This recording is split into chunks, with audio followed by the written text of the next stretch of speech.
plupart des philosophes et même des grands écrivains africains, comme Kamara Ley. Quand vous lisez Kamara Ley, vous avez l'impression de parler avec quelqu'un. Quand vous lisez des gens comme Chikaya Tamsi, vous avez l'impression de parler avec une personne. Amen. Hein? Les sanguins ont un grand problème. Ils sont désordonnés. Très désordonnés. Et ce sont des gens qui vont bien avec des flegmatiques. Amen. Hein? Maintenant, qui sont les flegmatiques? Est-ce que jusque-là, ça va? Cette partie, c'est la plus importante de ce que nous allons dire ce soir. Les flegmatiques sont des personnes froides, calmes, solitaires, peu bavards. Ils limitent la conversation à l'essentiel.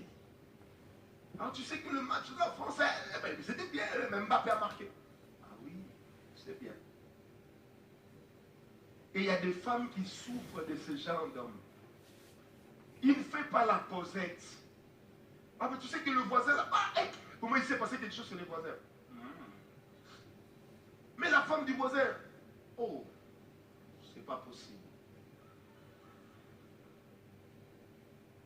Tu sais que quand on est allé au deuil là-bas et tout ça, ah. Manque de soucis des détails. Amen. Il est fidèle aux autres, fidèle surtout à lui-même. Les flegmatiques. Il ment rarement. Qui ment rarement ici? Il accomplit son travail avec calme et régularité. Il est propre, méticuleux, capable d'efforts, lent mais sûr. Amen. Il faut le prendre par les idées et les arguments. Un peu comme le frère là, le fiancé de Samantha là. Samantha, il s'appelle encore comment? Fredo a un problème lui. Lui, il est méticuleux, mais il n'aime pas être contredit. Vrai ou faux? Si tu le contredis, il peut devenir un lion. Vrai ou faux? Ah, tu vois que ça sort déjà. Amen. Mais maintenant, des choses pareilles, on ne chasse pas ça au nom de Jésus. On chasse ça par autre chose que nous allons voir. Amen. Ce genre de personne, pour bien vivre avec, il faut le tirer de la solitude, l'apprendre à aimer les autres, à accepter les autres. Amen. Ils ont un esprit d'organisation, calme, bon esprit d'organisation, mais acceptent difficilement la contradiction. Amen. Ensuite, vous avez les deux qui restent, les amorphes. Vous savez ce qu'on appelle amorphe. Qui est amorphe ici? Lève un peu la main. Olivier, lève la main. L'amorphe, lui, il est caractérisé par une grande inertie. Est-ce qu'on peut faire telle chose? On va voir. Tu viendras demain? Peut-être.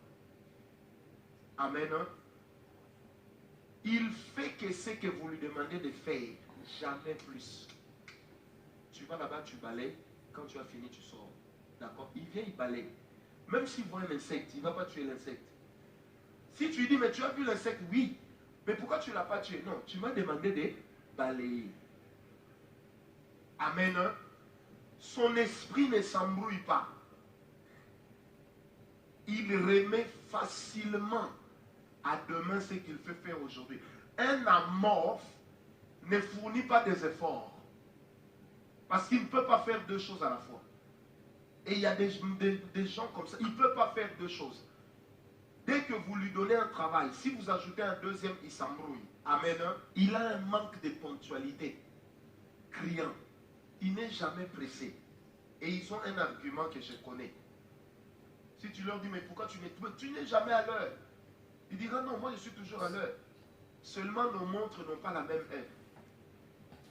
Donc, manque de ponctualité. Amen. Et en dernier lieu, les apathiques. Eux, ils n'adhèrent pas à ce qui s'accomplit. Il peut donner sa satisfaction dans un travail routinier qui demande un certain ordre. Là, il est à l'aise. Ça, ce sont des gens chez nous en Europe. Hein. ils sont bien pour être des concierges ou des bibliothécaires. Lui, il peut retenir tel livre doit être ici, tel livre doit être ici. Il est bien dans ce qu'il fait. Son humeur est égale et il éprouve un certain goût pour la solitude.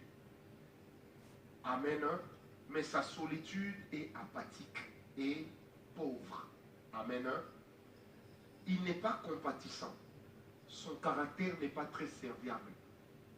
Donc, quand quelqu'un est dans la souffrance, ça ne les regarde pas. Et nous avons beaucoup de gens pareils. Son tempérament peut cependant évoluer avec l'âge. Amen. Maintenant, toi, tu te situes où? Qui se situe nulle part? Lève la main. J'ai une réponse pour toi. Qui se situe nulle part? Qui se situe nulle part? Si tu te situes nulle part, c'est que tu n'existes pas. Amen. Les choses à retenir dans les tempéraments. Retenez que le tempérament d'un homme, d'une personne, peut évoluer avec l'âge. Donc le temps peut évoluer avec l'environnement. Je répète, un tempérament peut évoluer avec l'âge, peut évoluer avec l'environnement. Vous savez, comme moi j'ai connu Général Cantos ici et sa femme, ces gars-là, ils ne riaient pas. Ils disaient, non, parce que je fais ta part. Non, parce que non, je t'ai 14 ans, tu veux plusieurs là. Vrai ou faux? C'est chez moi qu'il a appris à danser. Oui, chez moi, quand vous venez, même avec mes enfants, on danse. On crie, on met la musique, on chante. Lui, au début, il ne comprenait pas comment moi je peux être prophète. Et puis, aimer danser, rigoler, sauter, crier, embêter les gens. Donc lui, là, il faisait pas ça. La première fois qu'il a dansé, il avait mis une culotte. C'était de 2 jours après son mariage. Et puis il me dit, papa, bien, bien, bien.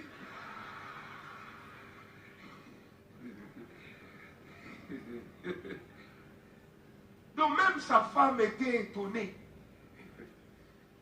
Amen. Mais l'environnement a fait que le tempérament puisse changer. Amen. C'est la gestion des incompatibilités émotionnelles. Il faut réverser un peu les gens. Vous voyez, même le pauvre Christian, il a appris à rire chez moi.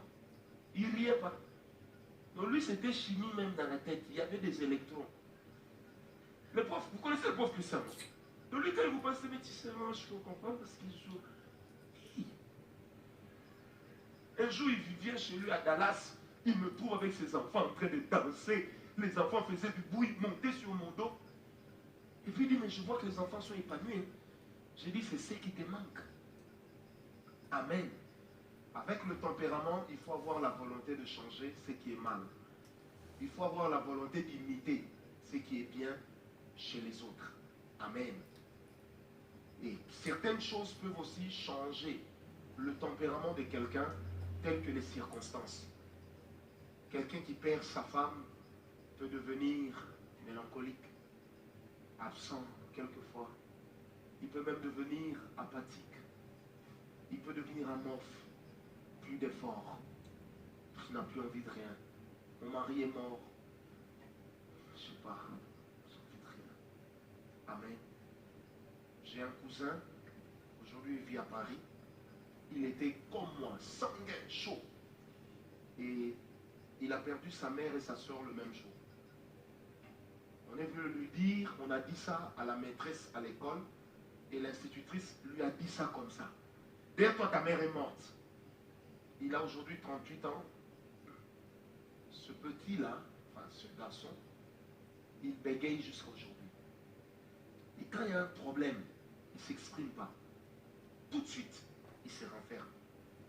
C'est pourquoi quand les gens ont le tempérament qu'il faut savoir les aider à le garder. Même quand vous annoncez les mauvaises nouvelles aux gens, il faut savoir comment annoncer la mauvaise nouvelle. Tout le monde ne prend pas la mauvaise nouvelle comme tout le monde. Il y en a même qui en sont morts. Vous voyez même vos histoires là aujourd'hui parce que génération Facebook, quand vous venez là, vous Bon, non, je vais lui faire la surprise, je vais lui faire une demande de mariage devant ses amis. Il y a une fille qui est morte ici. Elle n'a pas supporté le choc émotionnel, c'était fort, elle est morte. Mais par contre, Clara ici va aimer ça.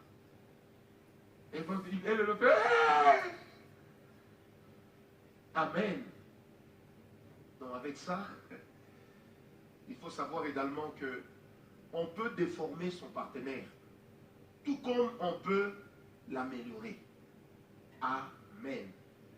J'aimerais que pendant quelques minutes, Maman Nana nous parle maintenant. Moi, j'ai brossé la partie des tempéraments, mais que Maman Nana nous parle. Je ne vais pas la regarder, pas d'intimidation, parce que nous allons rentrer dans la même voiture.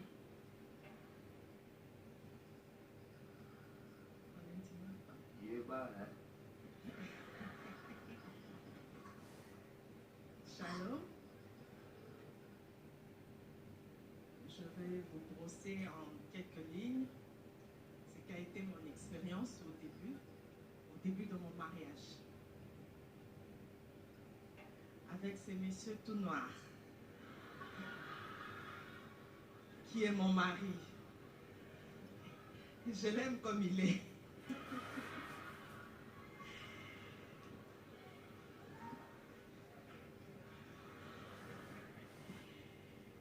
Bon, en fait, quand on est jeune, on s'est fait une autre idée du mariage. En se disant que bon, dans le mariage, tout est rose. Bon, l'homme fait ses 4 volontés et puis on s'entend sur le I et le O. Et au début, il y a eu ces problèmes de caractère. Comme le prophète l'a brossé tout à l'heure, moi, j'étais mélancolique. Ça veut dire que je vivais dans mon monde bien structuré, que j'ai conçu moi-même et je me sentais à l'aise dedans. Et je trouvais un homme qui était... En fait, ma prière à Dieu, c'était, je me disais, Seigneur, il ne faudrait pas que tu me donnes un homme comme moi. Parce que je me connaissais, je savais que j'étais une personne mélancolique, très renfermée, vivant dans un monde. Je me disais, il ne faudrait pas que j'ai un homme comme moi, sinon notre maison, ce serait une tombe. Ça veut dire qu'il n'y aura pas d'éclat de rire, il n'y aura rien, ce serait vraiment une tombe.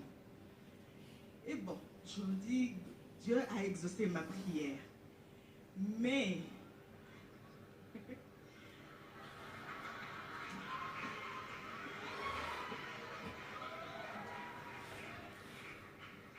Mais entre Dieu a exaucé ma prière et vivre la réalité sur place, c'était autre chose. Déjà, j'avais devant moi un homme doux, câlin et consort, mais ce n'était pas le cas. Ça veut dire un homme qui vient, qui impose, et ce qu'il dit, c'est ce que tu dois faire. Et pour lui, quand tu dis non, tu dois avoir des arguments. Et il faudrait vraiment des arguments pour le convaincre. Parce que ça, c'est Francis. Donc, quand tu n'as pas d'argument pour le convaincre, il balaye tout. Et je crois que le général le sait. Quand tu n'as pas d'argument pour lui, il balaye tout. Donc, c'était vraiment ça mon problème. Ça veut dire que quand je pose un problème et que là-dessus, on n'est pas d'accord parce que pour lui, tu dois avoir des arguments pour le convaincre et que déjà de nature, je ne parlais pas trop parce que moi, parler, ça m'ennuyait. Et quand je dis un mot, c'est fini pour moi. Et quand il dit non, je m'enferme je deviens muette et puis c'est fini. Alors, on a eu comme ça une série d'incompréhensions parce que quand il dit non, moi je dis non et puis c'est fini, je me tais. Il y a une phrase que je disais toujours, Moni, moi je suis l'aîné, donc je ne suis pas habituée à appeler les gens Yaya. Donc je ne suis pas facile aussi. Donc quand tu ne veux pas là, je reste dans mon coin. Donc on a eu ce genre d'incompatibilité pendant presque 3 ans. Ça veut dire que il dit non, moi je dis oui, et bon, on on ne s'entend pas. Et comme il aime toujours dire, ma femme, quand elle tient à sa position, elle ne change pas d'avis. J'ai évolué comme ça pendant un temps. Et puis bon, je me suis dit, de toute façon, ça ne sert à rien. Je dois chercher à comprendre ces messieurs. Et pour cela, je dois me mettre au pas avec lui. Ça veut dire que je vais faire comme lui. C'est comme ça, au fait, que j'ai commencé un peu à l'imiter. À trouver ses réponses, à trouver des arguments comme lui. C'est vrai que je ne suis pas toujours à la hauteur, mais cela m'a quand même permis d'essayer de m'ouvrir un tout petit peu, parce que franchement, c'était pas facile. On pouvait rester comme ça 2 semaines sans se parler, parce qu'on n'est pas d'accord sur un point, et que moi, je suis bloquée sur ma position, et lui aussi bloqué sur ma position. Et encore une chose que je me disais, Rabbi, en tout cas, les hommes de Dieu d'aujourd'hui, franchement,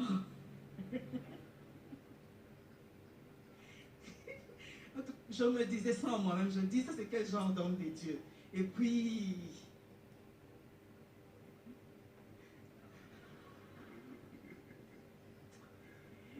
on évoluait comme ça. J'ai fini par me dire, la meilleure stratégie, c'est adopter sa position, essayer de l'écouter un peu plus, essayer de faire un peu sa volonté, parce que là, il fallait faire sa volonté. Comme il a dit aussi, des fois, on essaye de faire plaisir sans trop avoir le cœur là-dedans. Mais parce qu'il faut seulement, parce que si on pouvait aller dans le système à totier, il y a là, mot de pays. Il faut aussi ajouter quelque chose, parce que le partager n'était pas. Oui, oui. C'est vrai que c'était, comme elle dit, c'était très difficile parce que moi, en fait, j'avais un grand défaut d'abord. J'étais habitué à sortir quand je voulais. Je n'avais pas de compte à rendre. Et là, j'avais une femme qui voulait savoir tout. Et moi, je disais, mais attends, tu te prends pour qui? Et quand on avait un problème, elle me punissait. Ça veut dire,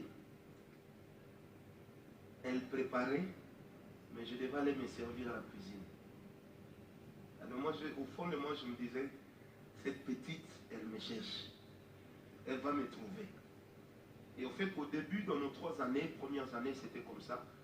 Autant elle a fourni des efforts pour entrer dans mon monde, autant j'ai fourni des efforts pour entrer dans son monde. En fait, elle se souviendra que on a commencé, j'avais décidé de commencer à lui parler comme son ami et comme son frère. Et des fois, je lui disais, tu sais, là, je ne te parle pas comme ton mari, je te parle comme ton frère. Je te parle comme ton grand frère, ou je te parle comme ton ami. Et je lui disais, tu vois ça, par exemple, il ne faut pas faire, c'est parce que si tu fais ça, ton mari peut toujours agir comme ça, et ça ne sera pas bien. Et je parlais vraiment à l'impersonnel, et c'est quand même quelque chose qui nous a aidés à beaucoup évoluer. Une autre chose, à part ce qu'elle a fait, ce que j'ai fait, qui nous ont aussi aidés, c'est que même quand on est fâché, les enfants restaient l'intérêt. Et en 3 ans de mariage, nous avions 2 enfants. Et nos 2 enfants étaient juste formidables. Moi, je découvrais le monde des enfants, et où elle avait plus d'expérience que moi, ayant élevé son petit frère. Et j'ai décidé d'apprendre d'elle. Et petit à petit, on n'avait pas vraiment de parrain comme ça, mais nous avons appris sur le tas, et on a commencé à marcher ensemble. Une autre chose qui nous ont aidés, vous savez, si aujourd'hui ma femme sourit, elle est à côté de moi, quand j'ai fait des petites grimaces, elle rigole. Je pense que le pasteur Cantos et son épouse, maman Priscille, peuvent témoigner. Il y a le frère Philippe, le frère Patou, qui peuvent témoigner d'où nous venons. Nos caractères étaient sérieusement opposés. Et on ne se rencontrait en termes de caractère sur rien. C'est-à-dire, moi, autant je suis gentil, autant je peux être tenace sur une décision, sans changer d'avis, même en rien. Et là, elle donnait son avis une fois, et puis c'est fini, ça vaut pour la vie. Et on a appris à rigoler. Une chose nous a aidé également, c'est, je pense, la première fois qu'on a voyagé ensemble. La première fois qu'on a voyagé ensemble, nous sommes mariés en 2006. Nous avons voyagé ensemble pour la première fois en 2009. Ça nous a fait énormément de bien. Nous nous sommes retrouvés seuls, sans enfants, en Afrique du Sud. On sortait tous les jours. On se prenait la tête chaque jour. Mais on a rangé sans demander pardon.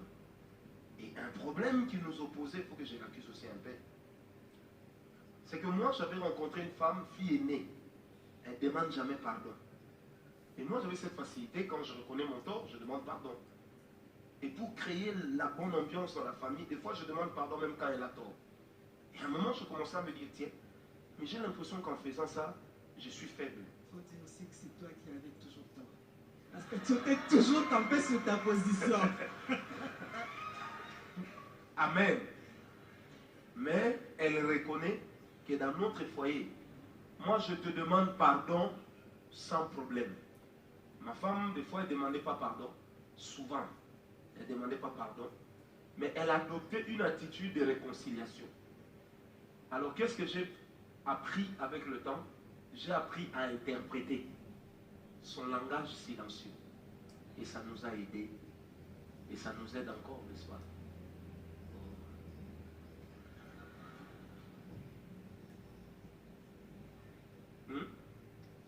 Non, j'ai fini pour toi. Mon cher Oh, oh, oh.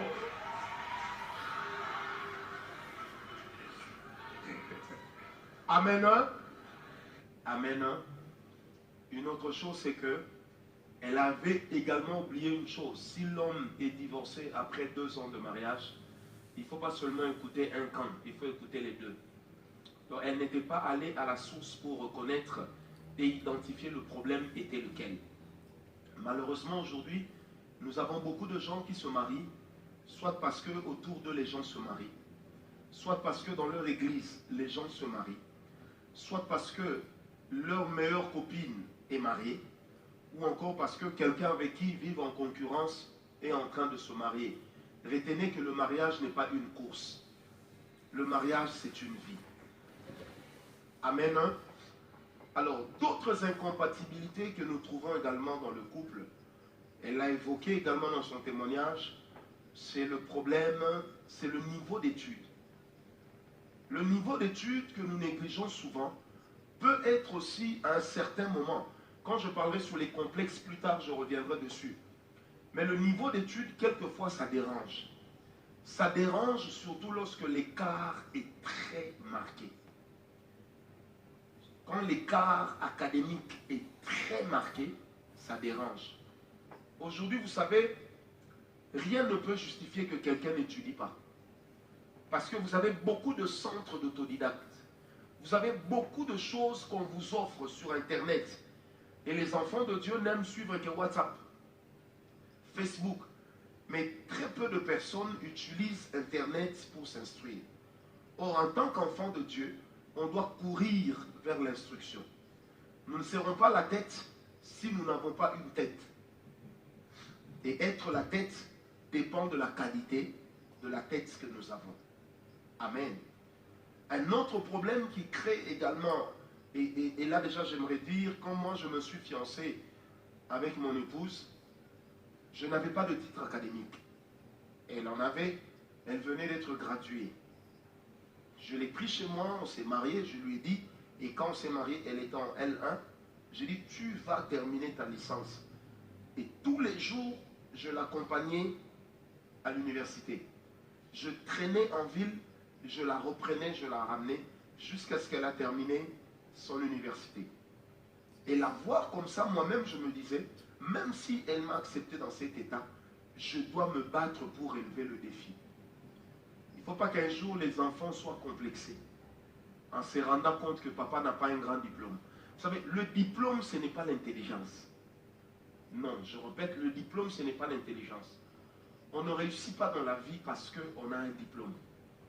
Mais on réussit dans la vie parce qu'on a des idées et qu'on est sérieux.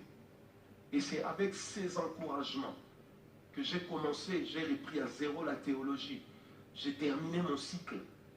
Toujours grâce à elle. Un jour, je l'appelle, je dis, voilà, j'ai rencontré une université ici. J'étais aux États-Unis ou au Canada. J'ai dit, j'ai rencontré une université où je peux faire mon master.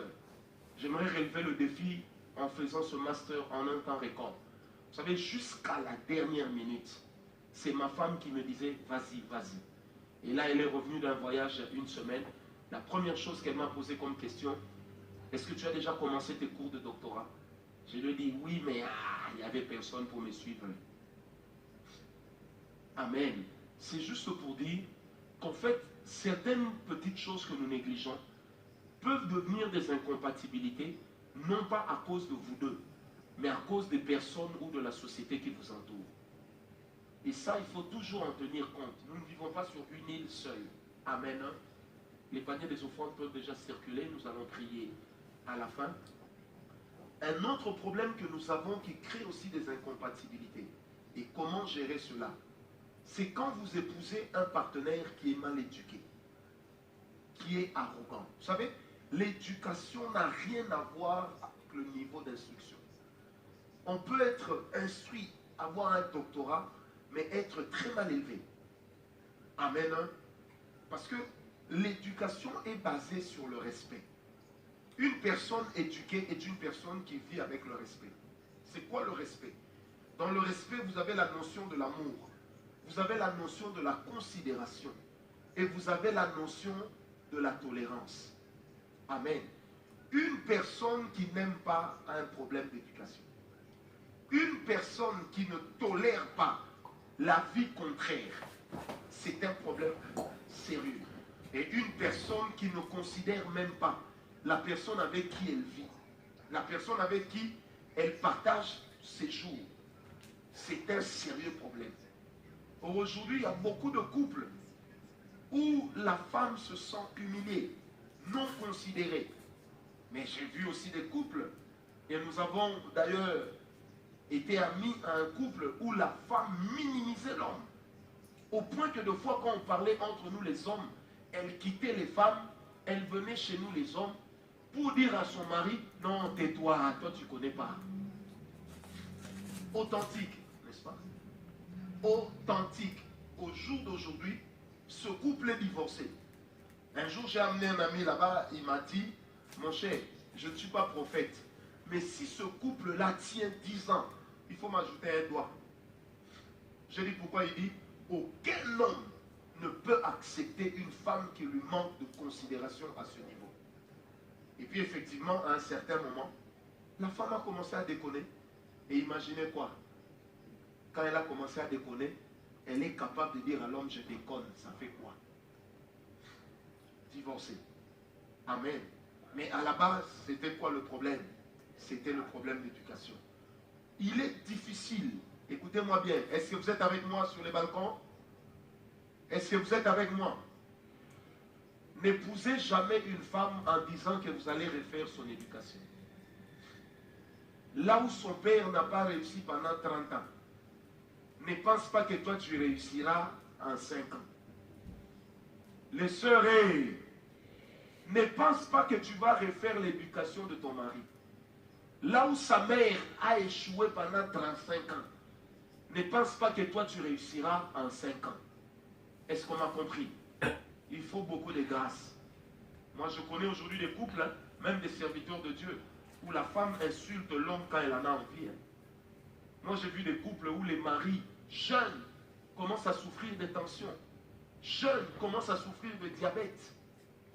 Jeunes commencent à faire des arrêts cardiaques parce que la femme est invivable.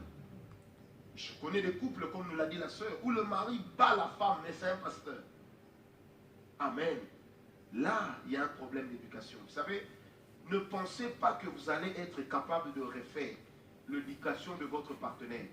Tout ce qu'on fait dans le mariage, on n'éduque pas l'autre, on l'aide à s'améliorer. La base doit avoir été donnée chez eux.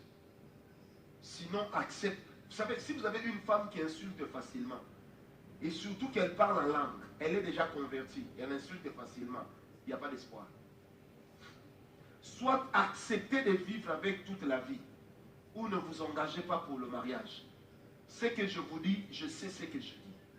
Si vous allez épouser un partenaire orgueilleux, le coût de la vie qui risquera de le rendre humble, il risquera d'être entraîné aussi.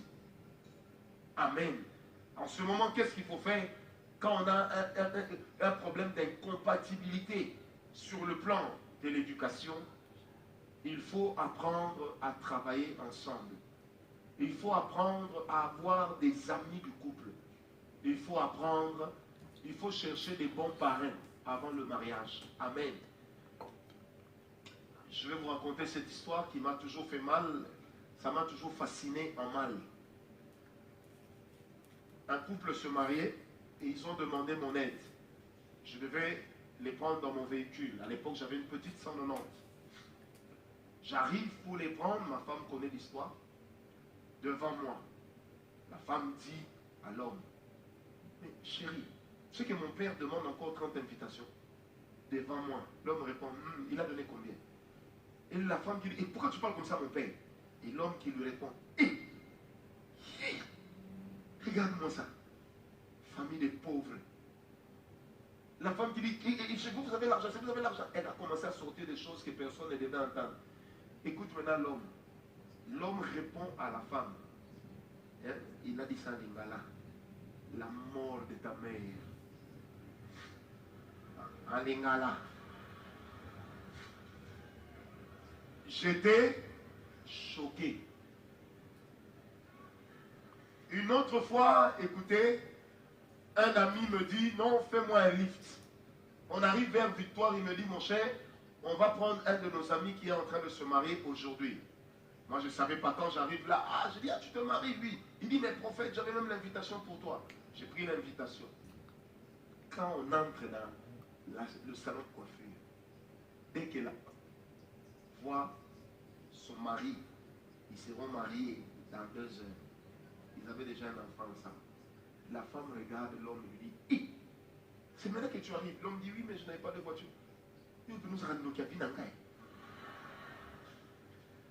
J'avais raconté à ma femme, j'ai dit, on n'ira pas à ces mariages. Au point qu'une fois, je suis avec ma femme au volant. Ma femme est descendue à Kitambo prendre du pain. La femme là vient directement se poser comme ça, sur la fenêtre, la vitre de ma voiture. Pour faire nous entendre, en me poussant comme ça. Et, frère, donc je tombais des nues. Je n'en revenais pas, je dis, mais hey, what's going on? C'est quoi ça? J'ai dit à ma femme, cette femme, si je l'envoie en route, même si je conduis un bus, je vais passer. Parce qu'elle est devenue une occasion de chute. Est-ce que quelqu'un est avec moi? Alors, devant le problème d'éducation, il faut apprendre ensemble sur les principes du couple. Tu vois, quand tu viens au grand jeune seul, tu fais mal. Il faut l'amener. Parce qu'il y a des remarques que toi, tu ne pourras pas lui faire. Ça ne passera pas. Quand c'est moi qui fais ces remarques-là, il rit. Même honteusement, il rit. C'est bon. Amen. Il faut apprendre ensemble sur les principes du couple. Ça exige de l'humilité. Ça exige du temps. Dans l'amour, ne pensez jamais que vous avez le monopole de la connaissance. Le monopole de la raison. Surtout quand vous aimez une femme qui est plus âgée. Parce que aimer une femme plus âgée, j'ai toujours dit, ce n'est pas un problème. Elle peut avoir même 10 ans de plus que vous. Ce n'est pas un problème. Oh, nous sommes des blancs et ils sont des noirs. Qui t'a dit ça? Même en Afrique, il y a des noirs qui ont épousé des femmes plus âgées. Moi, j'ai des amis comme ça. Et leur couple tient bien. Amen. Le plus important, c'est comment vous allez gérer l'orgueil ou le complexe. Mais tant que, et quelquefois même si l'homme est d'une forme physique qui va bien, ça passe. Mais la femme n'a qu'à ne jamais lui rappeler que tu es plus jeune que moi. Du reste, personne ne dit à sa femme, tu es ma petite sœur. Si c'est ta petite sœur, comment tu lui montres ta nullité? Hein, Pamphile? Amen. Vous savez, moi, mon père, quand il était fâché et qu'il n'avait pas d'argument, il regardait sa femme et il disait, pourquoi blaguer avec moi? Je suis ton grand frère. Et la maman qui disait, toi mon grand frère, il dit, hey, j'ai l'âge de ton frère aîné. Amen. Amen. Il faut avoir et savoir parler à l'autre. Et il y a des adverbes qu'il faut éviter dans la vie. Je vais expliquer. Il y a des adverbes, il y a des mots, il y a des phrases. Il y a une intonation qu'il faut éviter dans la vie. Qui peut faire que même dans un couple, on peut bien parler. Mais on est en train de bien parler, tu te fâches. Non! Je dis non! Pas! Oh! Et il y a beaucoup de femmes qui le font. Elles cassent tout. Pourquoi tu as cassé? Il m'a énervé. Il m'a énervé. Comme je ne peux pas le casser, j'ai cassé ce qui était là. En fait, tu l'as déjà cassé. Ouais. En fait, dans tes pensées, en brisant ce verre, c'est lui que tu brisais. Est-ce que quelqu'un m'a compris? Il y a des attitudes qu'il ne faut pas avoir, qui vont faire ressortir vos conflits et faire vivre vos incompatibilités. Amen. Premièrement, les adverbes à éviter.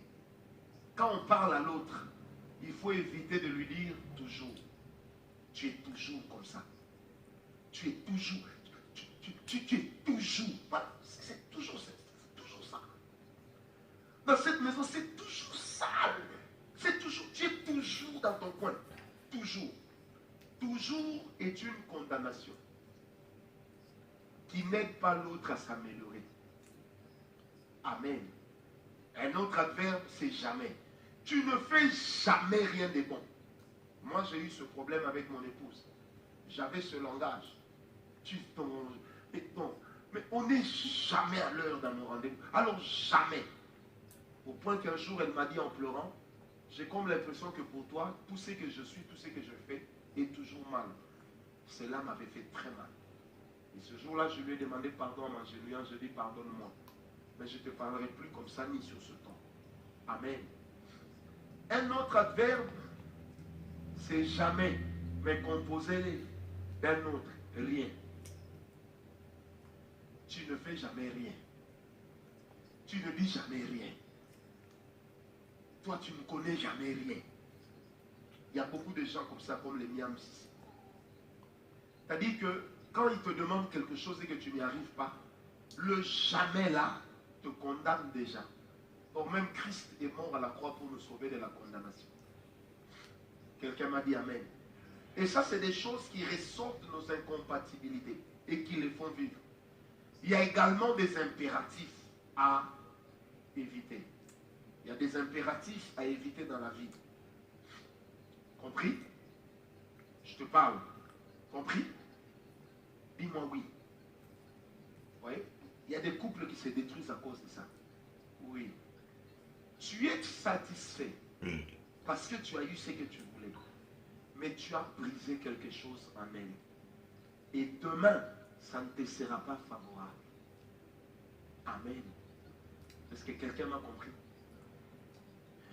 Une autre chose, une autre manière de parler, un autre impératif. Tu es où? Viens. Viens. Il n'y a que le chien qu'on appelle comme ça. Tout ce qui manque en fait, c'est faire. Viens. Coucher. Le problème, c'est qu'il y a des couples, même dans les relations sexuelles. L'homme appelle sa femme. Viens. Calme-toi là-bas. Je vous dis. Vous savez, certaines choses, on le dit, ça fait rire, n'est-ce pas? Mais il y a des femmes qui le vivent. Amen. Hein? Dis, amène-moi de l'eau et que ça saute. Et que ça saute. Je dis que ça saute. Tout de suite. Non, chérie, je vais. Tais-toi! Fais ce que je te dis. Il y a des gens qui ont pris leur relation amoureuse comme un empire. Et eux, ils règnent comme Haïlé Sélassié. Sans partage. Eux, ils règnent en souverain pontife. Amen. Mon père était comme ça, je suis comme ça. Samantha, tais-toi. Tu n'as rien à me dire. Tu sais, mais moi, quand je suis énervé, je n'aime pas qu'on parle. Hein? Ah, papa. Au commis, ce que tu détruis, tu le paieras un jour. Est-ce que quelqu'un me comprend? Moi qui vous parle, je sais ce que ces choses m'avaient écouté. Ensuite, il y a des attitudes corporelles à éviter. Moi-même, pour écrire cet enseignement, j'ai beaucoup appris.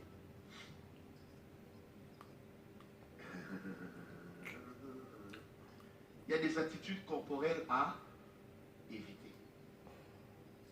Tu parles à ta femme, tu m'entends? En fait, quand on croise les bras, ça veut dire qu'on se soumet malgré soi. Nous tous à l'école, quand on nous dit 1 kilomètre à pied, tu n'as pas envie de faire. Tu croises les bras. En fait, c'est pour dire, ça m'embête, 1 kilomètre à pied, ça m'embête de le faire. Amen.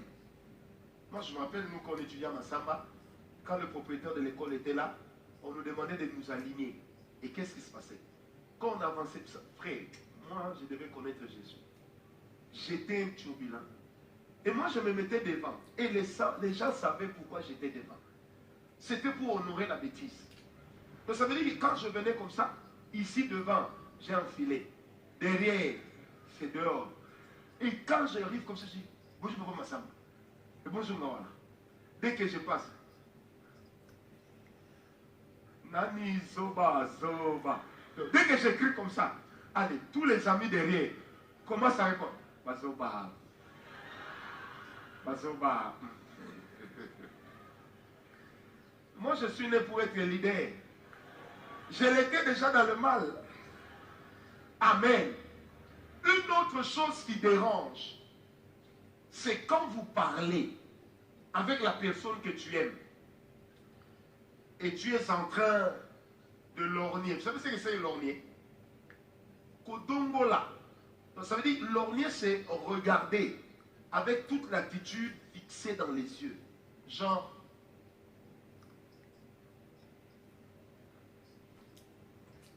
et quand vous ajoutez seulement la bouche, ça fait des dents. Vrai ou faux? Ça dérange. Amen. Troisième attitude corporelle à éviter, c'est toiser. On te parle là, et puis toiser en fait c'est regarder du coin de l'œil. Hein. Tu vois, tu es là aussi.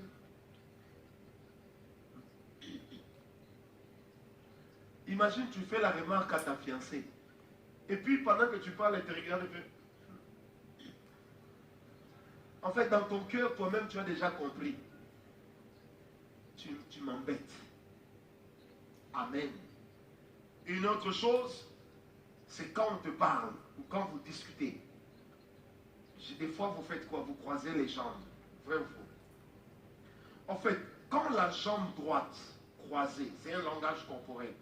Quand la jambe droite est au-dessus, c'est que c'est le côté rationnel qui prime sur le côté sentimental. C'est pour ça que vous allez remarquer que généralement les femmes, une fille amoureuse, quand elle croise les jambes devant son amoureux, elle met la jambe gauche au-dessus. Quelquefois, elle tire les cheveux ou elle se caresse l'oreille. Quand elle tire les cheveux, ça veut dire qu'elle est trop folle. Et quand elle caresse l'oreille, ça veut dire je te veux. Ah oui, c'est un langage corporel. Et quand la jambe gauche est au-dessus de la jambe droite, le sentimental prime sur le rationnel. Amen. C'est tout ce que tu peux dire là, ça ne va pas entrer. Il faut d'abord travailler ses émotions, ses sentiments. Amen.